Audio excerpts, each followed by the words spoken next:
I'm Sara Siestreem. I'm a Hanaskus tribal member, artist, and educator. And I've worked for a long time at the Service for the Portland Art Museum, helping them kind of work from the artist perspective and a lot of different fun stuff that we've done in programming. Part of that work brought me into the weaving practice, so I'll get into that in a second. So I'm a multidisciplinary artist, which means I work in lots of different mediums. I'm a painter, photographer, sculpture person. And a few years ago, in my work for Dr. Dart at the museum, I got to be a part of the audience for an induction ceremony for a Chilkat Raven's Tail robe that Terry Rothkar, who's a Tlingit weaver, made. And in the middle of those events, I got this strong conviction that it was time for me to start studying my traditional weaving culture. So my tribe is from the south coast of Oregon, which is kind of close to us here regionally. And in the 1850s, we were hit really hard by the US government. And while a small group of us survived, some of our cultural practices began to hibernate, weaving being one of those at that time. And so it's during my generation that we're starting to work to reclaim our weaving practice. And the work that you see in this exhibition that I've contributed, this piece, that piece, and that one, are process reference to that activity. This show in general is a way to bring the local community in on the indigenous groups that are working and living in this area, and that continuum has been unbroken. And it's mostly to honor my teachers, Greg and Greg, who were mentioned a moment ago, and whose work is also here, as the actual occupiers of this place going back to the beginning of time. I'm going to deconstruct these three pieces in our talk today. And we, again, are in kind of a small amount of time, so we probably won't get to every single part and piece. But do look online. I've written an extensive document that deconstructs all of the different meanings and contained information that'll be housed in the website permanently, which is a huge political moment, so I just would mention that. So this piece is titled Days and Days. The title I want to bring in, it's a real positive kind of joy moment. And I'm referring to the continual occupation of my teachers' people, the Chinook and Grand Ronde, in this actual location. I'm saying that for all time, all of the days we've been here. And so to deconstruct this piece, there's two kinds of reference materials. The black and white images are a continuation of my work with Xerox that you'll see in my work that I did at Crow Shadow. So what these are is in-process work. So when I'm weaving, I might take a basket into the Xerox machine and make a Xerox of it. Sorry, I hit the mic. So each one of these is that kind of a break I'm taking from the weaving process. And then they kind of take on a symbolic stand-in for different kind of theoretic stuff I'm talking about. And then these bundles here are another batch of information, which I'll share with you in a moment. So I'm going to deconstruct each one of the strata. It's a geologic reference. The top row is about power, joy, the elements, the grand elements. So on either end, we have the days and the nights. So that one is to represent the moon, and this one is to represent the sun. The wingus, which is the starting place of a basket, that's a Coos word. In the machine, this one ends up looking like a mountain to me. And this one is, again, a mountain going in both directions. So for those are to represent my teachers. And then this one is the base of this basket, which is the first basket I made with the Gregs. This one. They got on like a house on fire. And that's to also represent the Chinook. So I'm using the wingus for my people and the Chinook with the cedar. Cedar, as I've learned from my teachers, is a power symbol. And so I'm elevating us in this conversation at the top of the line. The next piece here, again, is to refer to the cedar in the power, in the process, in the interaction with the hands. So this row here is again to refer to cedar. This row here, as we get into American conflict, we have a lot of conflicts, between power structures.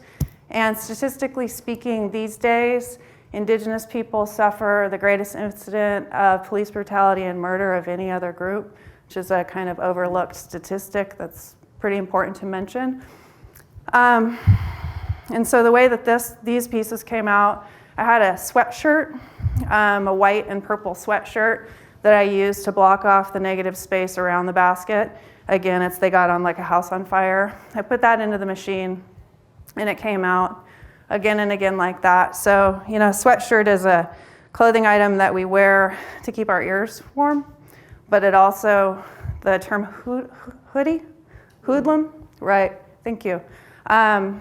So when I was a kid, I asked my dad what hoodie meant, and he said, well, it comes from the word hoodlum, which is a term to describe people who are acting bad, right?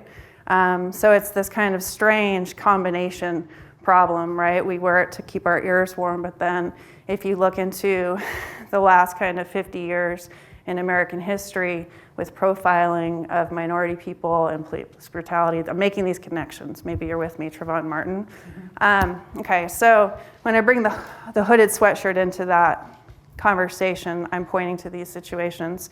So the first cell that I've used it in this piece, I used it in color for a couple different reasons. I want you to see the red of the cedar, and I also want you to see the white and the purple of the sweatshirt. So I'm appropriating symbolic color theory stuff from Western culture. So white as a symbol of power and as a symbol of supremacy and as a symbol of purity. And then purple as a symbol of royalty. Okay, so I'm elevating the indigenous population with these characteristics. And when I saw these images coming out of the machine, I was hearing this bang, bang, bang, bang, bang in the chest. So I'm sorry I'm breaking your heart, but that's where we're at in America today. So there's this row, which is in the center, in the heart of this, and I'm speaking of our continual warfare in our daily life with our government. The next row here, with my hands wrapped in the cord of my huckleberry basket. So these are invented gang signs. So gangs are economic strategies based on families invented by oppressed people in order to try to survive, right? So here I'm pointing to militant pushback. And here with the hands up, I'm talking about surrender. And I'm trying to remember people who have given up their life in order to protect and try to fight back against this enormous monster. And then the next round down, we get into, again, our survival and our success and our power and our grace and our beauty. So I've taken my huckleberry basket in the machine. It does really cool stuff. When you move it, it does this amazing kind of abstraction thing happens. And so in these cells, I've got this cedar basket that's moving, and to me it ended up looking like the river in a canoe, and kind of this moving on the surface through the terror into the beauty, which is something I learned from my teachers who, again, if you look into the work that's in this exhibition, this theoretic and this philosophic and this kind of spiritual answer to this problem is built up. So that's what's happening in this bottom layer. And then in this last piece, when it came out, it really reminded me of that feeling when your hand is trailing in the water and the boat's going down the river, and that beautiful kind of washing out situation. So that's what's in the black and white. These color cells are, again, about our survival.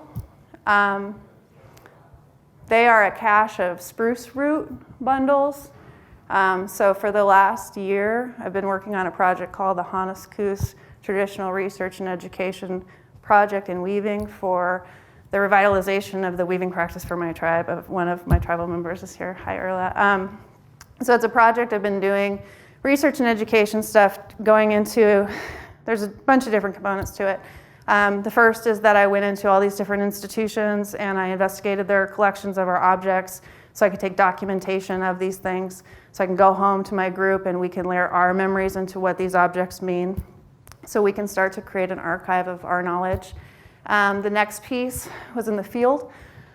So I spent a year when I wasn't in the classroom in Portland, in the backcountry on the South Coast, trying to find locations where healthy weaving materials were growing, gathering materials for a cache of weaving materials to go into the future with my community, creating relationships with landowners and the state, whoever was in charge of the properties, to develop future relationships and gathering practices. And one of the byproducts of that was this cache of the spruce root. And so to give you kind of a real world understanding of one of these bundles, this is real, the one-to-one, that they're actually that big.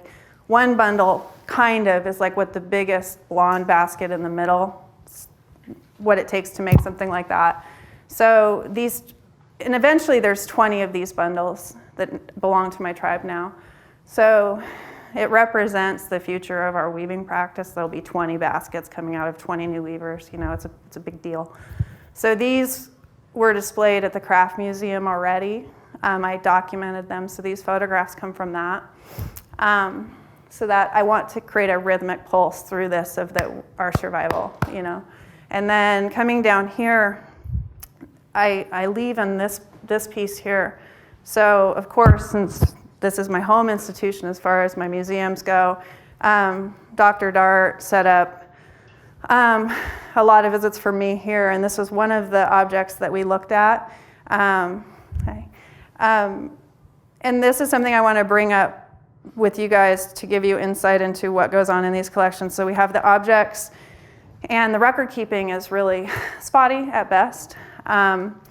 So we don't usually have artist names. We generally have an idea of where it was collected, but we probably don't even know what tribe it actually comes from. So these are really sad holes for the people from those communities in our education and our cultural continuum, in respect and pride and all of those things. And so I put this in here as an anchor to this piece. You know, we look to these baskets as our ancestors, you know. I mean, we think that they give us all, they contain all of the knowledge that we may not have a written history of at this point. And so what we're doing is we're working with these objects to try to reconstruct with our contemporary dialogue a resource and a way to access and rebuild our practice around this stuff. So I put her here in order to anchor this work. A couple other things I might mention is my choice of scale for this piece. I have some of my design students in here, so I'm going to be extra languagey. So scale and design, you choose the scale of your object that you're making in order to communicate emotionally and physically with the viewer. If I make something tiny, it's really intimate and we feel we could protect it. So I've got a sculpture, one of my sculpture teachers who probably taught me this, who's sitting here too.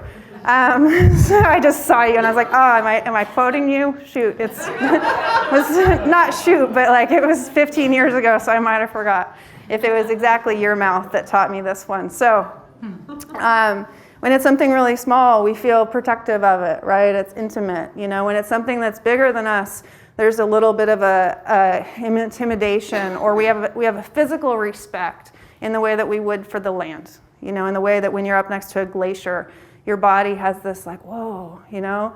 And because the enormity of the importance of this conversation as it applies not just to the people intimately involved at the indigenous community because that's their ancestry, but everybody in this room, everybody really wants to know and understand and be a part of this dialogue in a proper way. So I thought it was really important to make this just as big as I possibly could and get it on the wall, you know? So when we were designing with the reconstruction of this space it was really important for me to get the dimensions of these walls. So, and Mike's my guy for that, so that I could figure out just how big I could make it. So there's that. Scale was really important. Rhythm, I've mentioned that a little bit. It's a sadness that I don't dance, I don't sing, I don't have those parts of my history. And so, I don't have those parts of my active cultural practice. And so I work with sublimation all the time. Louise Bourgeois talks about sublimation as the act of working without, you take the things that you desire, that you can't action, and then you put that into the other things that you can do. And so when I paint, that's how I dance. And when I do this, that's how I sing. And so I'm heavily influenced and informed by the tradition of music cross-culturally and the activity of that interaction for the audience, how we physically can resonate with music in a way that is anyone who has who can hear does, and even those who can't, because you can feel it in your body. So, and the reason we respond to music the way we do is because we're canisters of rhythm. It's how our heart works, it's how our breathing, everything about where we live is rhythmic, right? And so to use a grid like this, well, one, I'm using squares, which comfort people tremendously. They're equal balance in all directions. But also I'm using this kind of rhythmic, unrelenting kind of design in this work. So there's a lot of stuff that I've just kind of given you. Do you guys want to tease out anything? Do you want me to go back into anything, or shall we move on to the next parts and pieces? Yes? I just have one question. What was the word for the beginning? Wingus? How do you spell that? Oh, Winqs, I think. It's not an English way, and so forgive me for not having it right out there. It's in the statement. Oh, okay. Yeah, but the Q is not followed by a U, I know that. What else? Anything else on this piece that you would like? Yes? I just think the colors of you with your black and then with your face, to me, it's like you're just sort of like coming out of the wall and today. Well, I'm really, color really drives my deal. Color was my first thing, and if you saw my clothes, it's always, I've got the paint all over me too. I tried to wear clean clothes today. As soon as I got in the sun, I was like, I'm still covered in paint. I'm a painter first, because of color. Thank you for, and I'm always matching the work, but not on purpose. It's because I like it. I like that stuff. So I like it in my clothes. I want to see it on my, and so that's funny. What else? Do you have any more you want to ask about this? I know it's really dense and I'm talking about really tough stuff. So, okay, let's move on to the other pieces. They are quite a bit more light. So we'll come up here. So this one is cache 1 wealth item, because a cache is a wealth item for a tribe. So this is cache 3. Cache 2 is at another institution. So cache 3 for crowns and medicine. So the items here are cattail, red cedar bark, pearly everlasting, and mugwort. So I've chosen to share these items. This again is political. So this, I'm displaying living culture. So living culture is a really cool political term around indigenous stuff. So one of the propagandist ideas that is wrong, that everyone is taught that we're a vanishing race, that we're extinct and that kind of stuff, which is totally wrong and untrue. We don't necessarily look like what you think we look like, and we don't live how we're supposed to be living in teepees, every single one of us, and all that kind of stuff. Live in apartments, and but we are alive, we're all around you, and we're working our hearts out to get to be part of our culture, right? In subtle and non-subtle, deep culture and under the surface culture, all the different ways.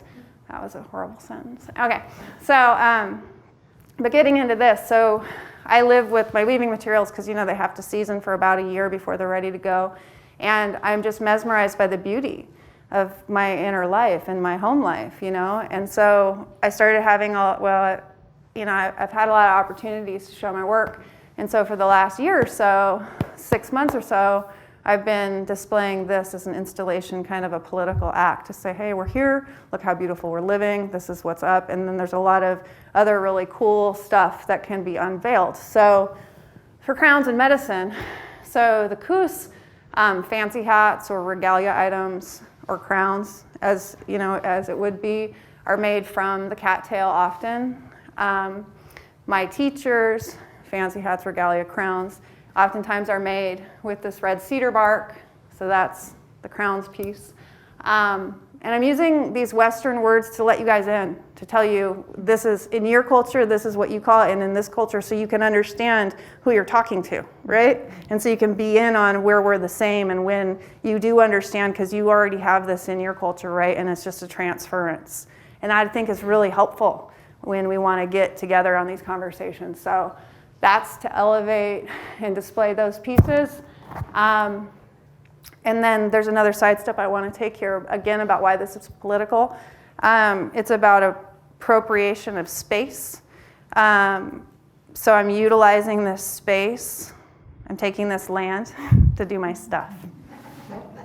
And I'm doing it in public, and I'm sharing it with you guys so that your knowledge and acquisition of understanding is embedded in these materials, because a basket is not just something that I went and got the yarn at Walmart. These are things, sometimes it is, that's cool too. But, and then that's got its embedded history, but the things that are happening here are the story of this basket, is that these materials taught you guys this stuff, and they were here with you while your mind gathered these things, and that you were part of this conversation that's recorded, that will be a historical education tool for all the people who will come and watch this down the road, right? So it's talking about those rich, powerful things that are really inherent in indigenous culture and arts, and where all these things come together and combine, right? So I'm using you to be part of my art by doing this with you, okay?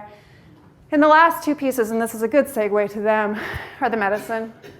So the first is Pearly Everlasting, which is antihistamine type medicine. So you know when you experience an allergy, it's because you have ingested something that is foreign to your body, that it makes you uncomfortable, right? So you can make all the metaphoric structural, jumps I'm talking about there. And then the last piece is the mugwort, which from my area is a kind of a sage type plant that grows up the river. It's one of the seminal scent structures of my memory. And so it does a lot of things to me in that part of my brain. But it also medicinally is what we would use in place of a sage for smudging. So, and its job or its power or its strength is that it produces clarity of thought.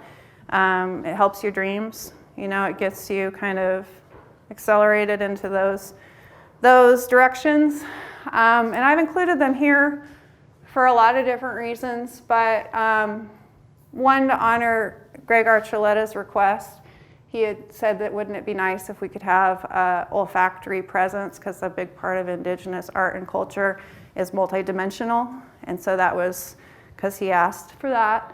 And they both smell really good. The mugwort, of course, is this really herbaceous, sage type smell.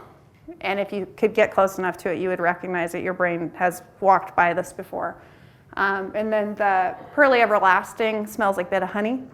It's a really sweet kind of, no more joy out there. So I've included these things for our benefit and for the spatial benefit here, because, for my culture, we believe that plants are really powerful, equals to us, and maybe more, maybe more equal. And they're quiet, but they're doing really important things for us and for each other. And it's this symbiotic relationship, of course. And so by bringing them in here, again, it's political, and I'll get to that in a second. Mike will have to chime in on that maybe. But it's for our spiritual well-being and for the space, because this is a really important moment with the institution and for the people who are coming in through here. So there's a lot of that stuff going on. And lastly, on the political, I was kind of pushing it a little bit by asking the institution to house this living stuff, right? Because there's really strict protocols around archiving and bugs and biodegradable, everything like that. And so I want to point out how flexible and generous and willing and urging to grow that this institution has been since I've met them, since I met them as a worker, like as they hired me to come in and help them try to get on to being more appropriate for their responsibility in introducing Indigenous culture to the mainstream. They were also like, okay, it's gonna hurt and we're gonna have to flex and do things we don't like to do. And so it's about timing, right? And how you kind of deliver an idea. But when I brought this in here, this has never been done. And I think it makes a ton of people really, really, really, really nervous, right? But it then, the ladybug, right? Yeah. But, you know, I mean, that's part of the joy of wanting to recognize the richness of this culture. So they're doing it. And, you know, has always been part of, I'm a militant pacifist, if you couldn't tell. And I have a lot of foundation ideas that I work with that make it all possible. And the first thing is to use beauty as my weapon, right? I bring you in with beauty because everybody responds to that. That's how the animal works. We love beauty. We love balance, we love rhythm, we love all these things. And so if I can speak to you with things that are based on those foundational similarities, I have a greater chance of getting through to kind of a foundation change, right? So these materials were speaking to me so heavily in my home for the last however long I've been working on this. And it was really kind of at their request, I feel like, that I was like, okay, I'm going to elevate you with this platform I've been building for 20 years. You know, I think this is what I'll do with it. And, you know, I was raised by 2 architects too. I'm really lucky. And so the interface with the architectural opportunities of this space were definitely part of my structural upbringing to be like, oh, look at what we can do in here. And if the institution can go with me, if they can do this flex, because it's hard, it's really hard.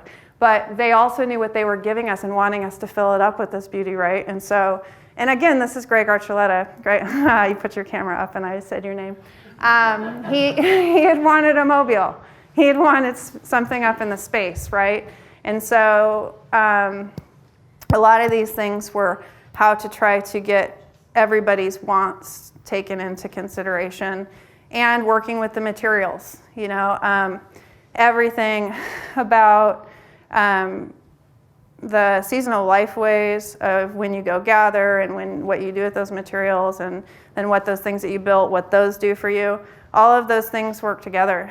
And so when I was living with all of these materials, it just started to be real, with my Western training, it started to be really obvious that there was this installation thing going on, that I was living inside of what was one of the most sophisticated gallery installations I'd ever been with, and it was bringing me so much joy and so much peace, and all of these other references were kind of coming together with it. So it was a real natural for me to want to utilize this like interior opportunity and the light and all that kind of stuff. So that's what goes on with that piece.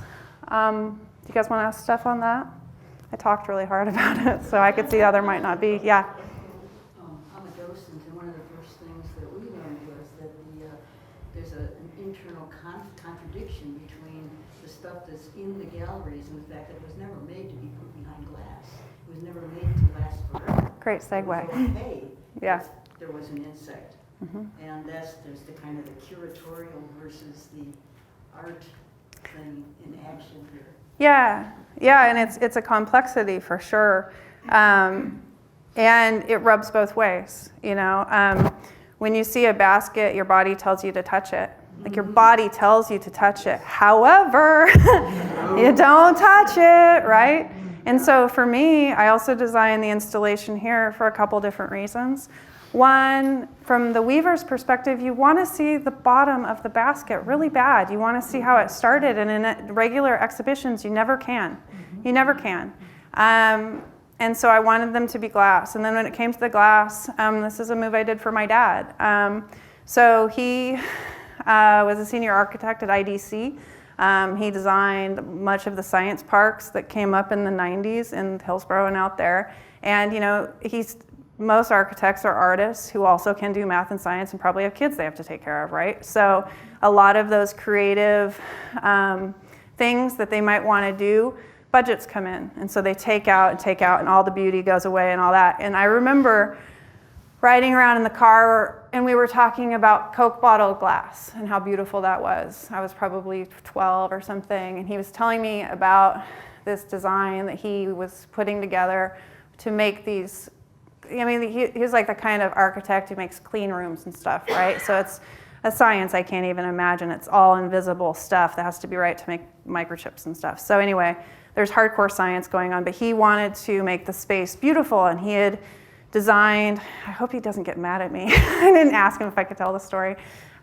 He had designed part of the walkway with this Coke bottle glass that was really important to him for his, creative voice. And I remember also as the next months went on, I don't think he talked to me hardly about it at all, but I just remember at some point hearing him say that they'd cut the glass out. Right.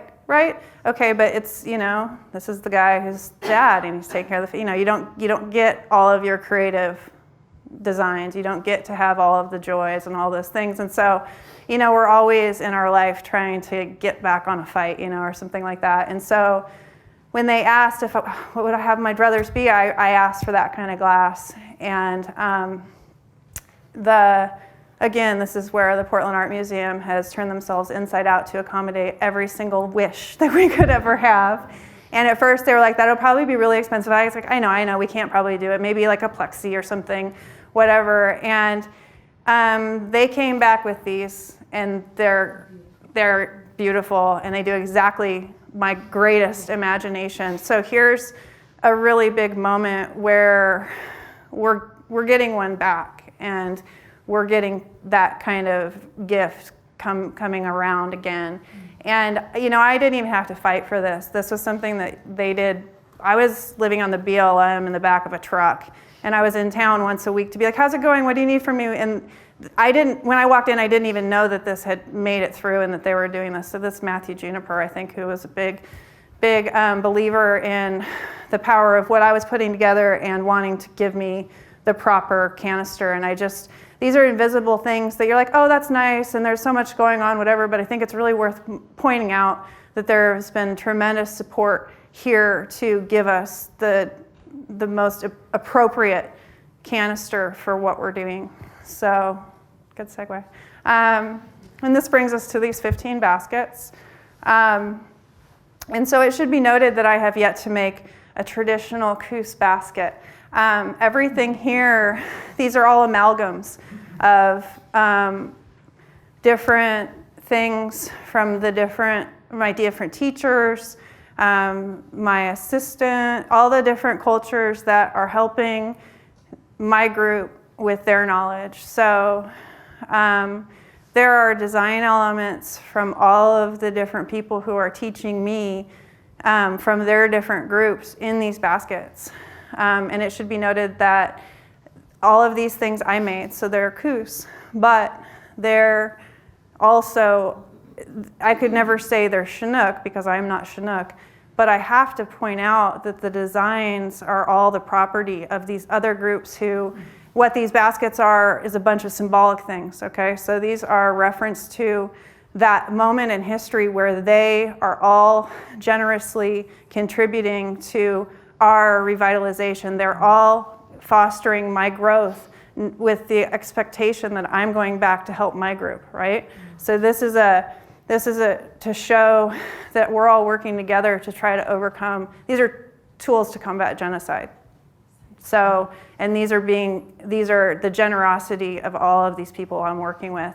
And they're all an effort to try to get enough of an understanding of how the physicality and all of the different life ways that go into making these things, how those things operate.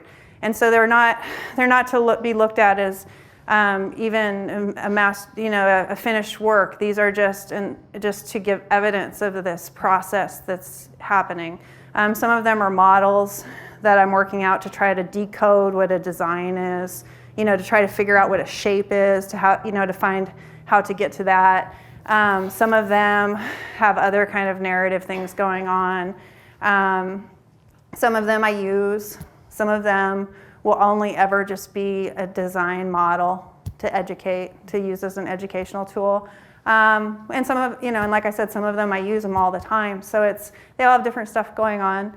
And I chose 15 because 5 is an important number in Coos, kind of spiritual number, relationship stuff. And so to do it 3 times 3 is also a great number. So simple things like that, but that bring me a lot of joy. And again, some of them have stuff in them to point to the happiness of a basket in use. And that's maybe a batch of information I'll leave secret. I like to have the secrets out there, up the desire, but make the boundaries. So I guess that's enough out of me on the front end of all of that stuff. Do you guys want to start asking any questions about these guys here? Yes? Here's a simple one. I only count 14 baskets. You said 15? Oh, there's the top one. Did you see that? Oh, the one up there, yeah. Yeah. That one is called Unlocking the Klamath Modoc. So my assistant, Camus Logue, is a Klamath Modoc weaver, and in order to keep him engaged in the Coos work, I sometimes would do stuff that he wanted to do. And so there's a Curtis photograph of a Klamath man with a hat very similar to that.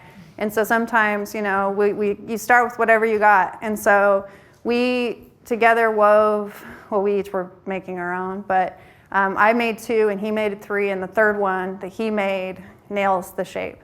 And so it would not be appropriate for me to wear this hat, right? That would be cultural appropriation and kind of weird. But what it was a way to serve his needs. And secondly, this enhances my ability as a teacher, because now if a Klamath guy comes to me and he's like, I need to know how to make this hat, I can help him, right?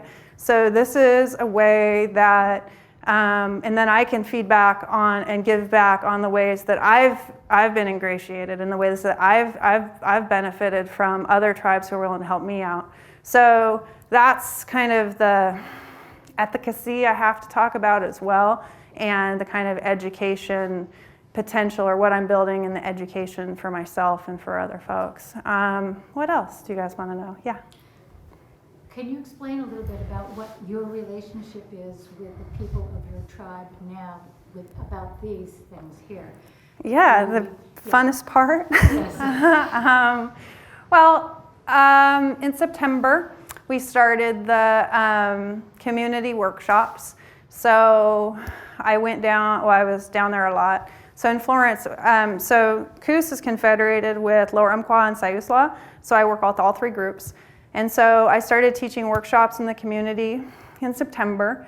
And so I designed the workshops to contain all steps of the process based on spruce root, but with all other materials included. So the first workshop, we gather. The second workshop, we process. The third workshop, we build. The fourth workshop, we do like dyes and decorative stuff. So at the end, everybody has a complete object that has all stages of the knowledge in it, right?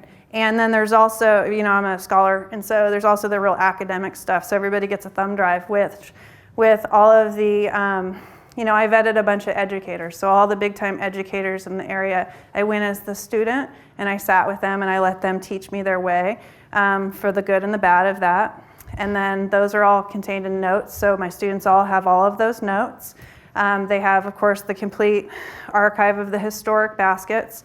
So it's not just the bottom, it's the top and all the different sides and all the institutions in the region. Well, not all, but I think six or seven I vetted. There's the mapping component. So they get all of the, I've established gathering rights with most of the state parks and stuff, so I can develop those. They're them getting used to us being, this is sovereign rights stuff, right? So the state parks are really beautiful, supposedly clean, supposedly safe, with facilities built into them, places for everybody to go. And it's my opinion that they should definitely be serving us, and that we should be able to go to these places so our elders can get in and out of their cars, and that we can be in the primo places. They're also supposed to be safe. They're not supposed to be on burial grounds, although some are, like all of that stuff. And so while it's annoying and stressful to get involved with power entities, it's also really part of the deal, and so part of my job in developing all this was to kind of ground break on those relationships and start to be like, hey, we're here and this is what we're going to be doing, and let's make it okay so your rangers know to leave us alone and all that. So there's a mapping component to the education tools. There's also a gathering and processing handbook. So I'm a photographer person, so I'm constantly documenting all the time everything I'm doing. So I developed with my assistant a handbook, photo documentation of all of the plants that we use, how, when, where, what, in the pictures. And whenever you set out the right and wrong on what to do with something, 40 people are gonna be like, that's not how you do it, right? So part of, in response to that, but also because it would be way inappropriate for me at such a young place in my learning on this to say I'm the authority on anything, I don't want that responsibility. How scary, right? What all of these archives are is a work in progress that I'm asking the whole group to start contributing, and them to also start to do their research and look into their histories. And when you start to activate your memory with this stuff, the floodgates open and a lot of stuff is going to come out, right? And so this is really just trying to ignite something within the community. And the other cool thing is about our contemporary presence, right? So all tribes have websites, and that we have websites that have a public component and a private component. And so all of these materials are going to be housed in our private side. So all our tribal members, regardless of where we are, we can get in on it and we can start this work. Because one of the sadnesses over all of these things is access. I live in an apartment on Burnside. How the heck am I going to learn this stuff? Well, my teachers, but also my other people who are spread out and displaced all over the country who want to be studying, but they can't get to the woods. So I went to the woods, I got the root, I got all the ideas and all the stuff I could gather, and then it's archived together. And then the call to arms to everyone is like, jog the memory, start going through your back, start going through your stuff, start telling us what we know. So it's kind of a James Baldwin quote, you didn't tell us, we told you, That kind of thing is what we're hoping to establish. Thanks, that's a good question. But I was talking more about me than them, and that is not what I meant to do. So I've got to go further on your question. So the workshop, so there's the academic stuff, but what was really, you're in the right place sometimes when all the doors start flying open. And so all my ladies came to these workshops, and we're talking about, and there were some dads too, we're talking about like babies to grandmas. We're talking about everybody in between. And it was like watching the sunrise, the flood of joy and hunger and passion and talent.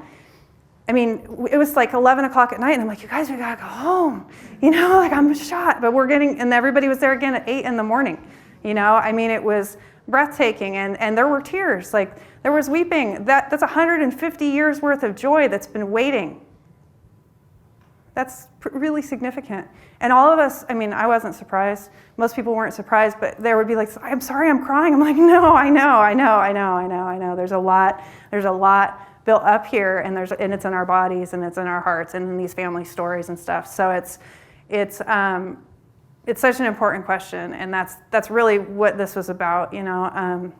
This was a way to take all of the things that I've been given, and all the conspiratorial efforts all through time to get me here from this generation of Coos people who, all those generations who survived, to get us here, to be able to do something to help and to like get our stuff back together. And that's only like 2 old ladies worth of time back to 150 years ago, right? That's not very long. And so while this is a hibernation of knowledge and culture, This is not an extinction by any means, and it's just a matter of us at this point being like, okay, let's work together, let's figure out what we've got, let's look at what's here, and each one of us has our specific powerhouse of tools and stuff, right? Like, the other thing I should mention about this group, like all of my ladies who live down there who are showing up work for the tribe. I've got the head of natural resources, I've got all of her crew, I've got people who are in our PR, I've got our cultural director, all of our power people showed up.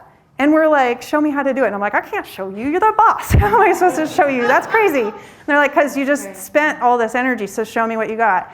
And by the end, we had like 7 or 8 finished baskets. It worked, you know, like that. I've never accomplished anything like that. You know, that was like, I'm good then, you know, like I did something. And so that was September. And then here we are, November, and we're in email all the time, and you know, working at home, and we're going to put our baskets in a show in March, I think. We're going to be in the next Contemporary Indigenous show that's going to have like Gail Tremblay and Pat Courtney Gold and Joe Feddersen, like the superpower hero people. And my ladies are going to have their baskets there. So Kus and Laura Umqua and Sayusla will be in the contemporary dialogue with their own. I mean, right? If we can get that door open. So it's really exciting. It's a really exciting moment. And thanks a lot for asking that question. Yeah. Are your students getting to or already at a point where they can teach others? Yes. Yeah, instantly. And everybody got that responsibility. That's a big part of my education component, is that you guys have to handle this. We all have to hold this because it's too much for me, and I'm instant, and I'm an educator, right? And I'm also a dyslexic learner, so my perspective on how to teach people things is really complicated and three-dimensional and very different from the linear mainstream. So when I build education tools, it's with the complete room involved in getting the information. It makes me a unique teacher. And so those things were really important to me too, because when you're learning to weave, weaving is really hard, right? It's really hard to do. And so it's super important that everybody in the room gets everything they need, right? And so it was so super exciting that every single person, and it wasn't because I did such a good job teaching, it's because of how bad they wanted it. You know, I mean, I guess we're back to Prefontaine, you gotta want it, right? Like, this was like the most passionate room full of people who were just like, give it to us, let's go. It's like, all right, well, here, you know? And it was totally awesome, totally exciting stuff. I do have to correct you. I think that your ability to offer a lot really opened a lot of these women's doors. So you have to take credit for that. Thank you, Erla. I mean, we could have teachers, but some teachers just don't allow us to go forward, and you just, I don't know. Yeah. Thank you. You released the floodgate. Thank you, Erla. Thank you. My elder Erla Kirk, Hannes woman. And where would this show be in? This will be in Vancouver at the college there, Clark College? Yeah, and I'm sorry, Todd, I can't remember the exact name of it, but it's something about woven and the contemporary. If you guys remember the I Am Indian show at Merrillhurst, it's the second version of that show. So it's about Indigenous weaving in the contemporary dialogue. So it should be really cool. So I'll have all my group, each one. I'm going to go down in December, and we're going to have another long week of weaving together to build everything that we're going to put in the show. When is the show? I think it's in March. Again, I'm super sorry. I should have all of that nailed right down in there. Yes. I had a question about materials. I think you were referring to the bundles that are pictured on the wall as cedar. These are spruce root. Oh, spruce root. Okay. Yeah, so Coos, we make a lot of stuff in spruce. Are the baskets made from a variety of other indigenous materials also? Yeah, all of these are made out of different things. So the real blonde ones on the top, those are spruce, often with Oregon grapefruit overlay, or Oregon grapefruit dye. So when you can see the yellow, that's what that is. Sometimes I'm using beargrass overlay or sweetgrass elements as well. The real red ones over here, these 5, these are all made out of red cedar bark, some have yellow cedar bark as well. The one with the multiple green things, that's an experimental basket with all different kinds of grasses and things. Mostly we don't use, just to see. You know, I'm a kind of a sciencey person. I'm always... So maybe use a variety of materials in a single piece? Yeah, I mean, anything within what you're trying to do could be okay. You know, again, if you're trying to make something really traditional, there's a standard set of kind of limitations, but I'm so far from achieving something like that. I'm doing a lot of wild things here that are way out the norm, but it's scientific. Indigenous people have a huge history of science and technological knowledge, right? And so my mind really works like that. And so I'm systematically learning about the materials, and when I'm in those environments, gathering the different things that are there, figuring out, well, like this seems like it could work, and I know we didn't use it, but I'll make something and watch it fall apart and figure out why, you know? So it's a lot of that kind of stuff, you know? Yeah. Continuing with the materials, the two on this end on the bottom shelf Mhm. seem quite different. The material. That's tule, and also the hat is the same. So tule is kind of a marsh reedy grass thing, and it's really soft, and you can do the same moves but quickly. And historically, I think a lot of work baskets and things would be made out of that stuff because you can make them up quick. And in our workshop, we all start with tule baskets, and so you can make them fast and you can get all the moves. Whereas the spruce, in my opinion, is the most challenging, and the cedar being there in the kind of the middle. So, yeah. Are there other questions? Yeah. I don't know for how long this has been so, but I think there are a number of people who have been very interested in learning these skills who are not Indigenous people. What is your feeling about that and your relationship to it? Haha, you opened the big can of worms. It's really complicated. It's really complicated. I know for myself, there was so much sadness about not having this myself. And so to watch people who weren't part of the culture actively consuming it was kind of like, that hurts me, right? So there's that.